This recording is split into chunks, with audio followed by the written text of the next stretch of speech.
The Will of Peace by James Allen. Chapter 4. The Acquirement of Spiritual Power.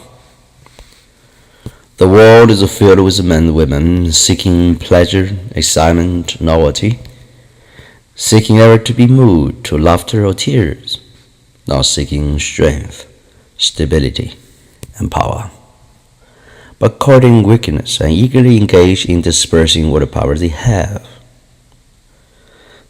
Men and women of real power and influence are few, because a few are prepared to make the sacrifice necessary to the acquirement of power, and fewer still are ready to patiently build up character.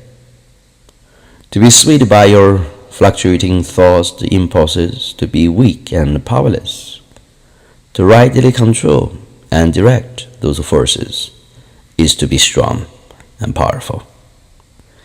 Men of strong animal passions have much of the ferocity of the beast, but this is not power. The element's power are there, but it is only when this ferocity is tamed and subdued by the higher intelligence and real power begins. And men can only grow in power by awakening themselves to higher and ever higher states of intelligence and consciousness. The difference between a man of weakness and the well of power lies not in the strength of the personal will, for the stubborn man is usually weak and foolish, but in that focus of consciousness which represents their states of knowledge. The pleasure seekers, the lovers of excitement, the hunters after novelty, and the victims of impulse and the hysterical emotion lack that knowledge of principle which gives balance, stability, and influence. A man commences to develop power when, checking his impulses and selfish inclinations, he falls back upon the higher and calmer consciousness within him and begins to steel himself upon a principle. The realization of changing principles in consciousness is at once the source and the secret of the highest power. After much searching, the suffering, the sacrifice, and light of internal principle dawns upon the soul, a divine calm ensues, and joy unspeakable gladdens the heart. He who has realized such a principle ceases to wander and remains poised and self-possessed. He ceases to be passion slay and becomes a mass builder in the temple of destiny. The man that is governed by self and not by a principle changes the front when the selfish comforts are threatened. Deeply intent upon defending and guarding his own interest, he regards all means as lawful that will subserve that end. He is continually scheming as to how he may protect himself against his enemies, being too self-centered to perceive that he is his own enemy. Such a man's work crumbles away, for it is divorced from truth the power. All effort that is grounded upon self perishes, and not to be wind with loss of character, loss of truth. To desert truth is to him the only happening which can really be called a calamity.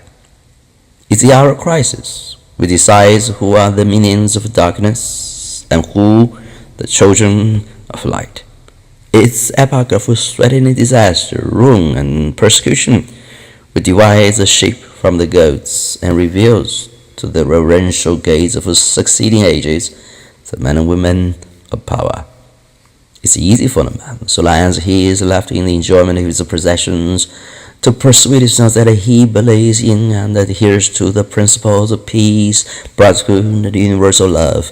But if when his enjoyments are threatened, or he imagines they are threatened, he begins to clamor loudly for war, he shows that he believes and understands upon not peace, brotherhood, and love, but strife, selfishness, and hatred.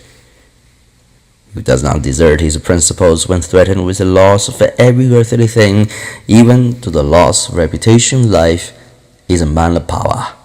Is a man whose every word and works endures, is a man whom the afterworld honors, reveres, and worships, rather than deserts the principle of divine love on which he rested, and in which all his trust was placed. Jesus endured the uttermost extremity of agony and deprivation, and today the world prostrates itself at his pierced feet in rapt adoration. There is no way to the acquirement of spiritual power except by that inward illumination and enlightenment which is the realization of the spiritual principles. And those principles can only be realized by constant practice and application. Take the principle of divine love, and quietly and diligently meditate upon it with the object of arriving at a thorough understanding of it, to bring the searching light to bear upon all your habits, your actions, your speech and intercourse with others, your every secret thought and desire. As you persevere in this course, the divine love will become more and more perfectly revealed to you, and your own shortcomings will stand out in more and more vivid contrast.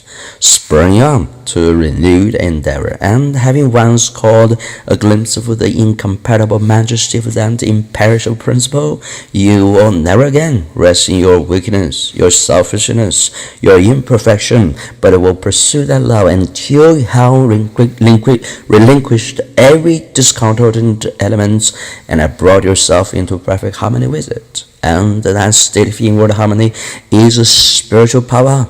Take also other spiritual principles, such as purity and compassion, and apply them in the same way, and so exacting its truth, you will be able to make no stay, no resting place, until the inmost garment of your soul is bereft of every stain, and your heart has become incapable of any hard, condemnatory, and pitiless impulse. Only so far as you understand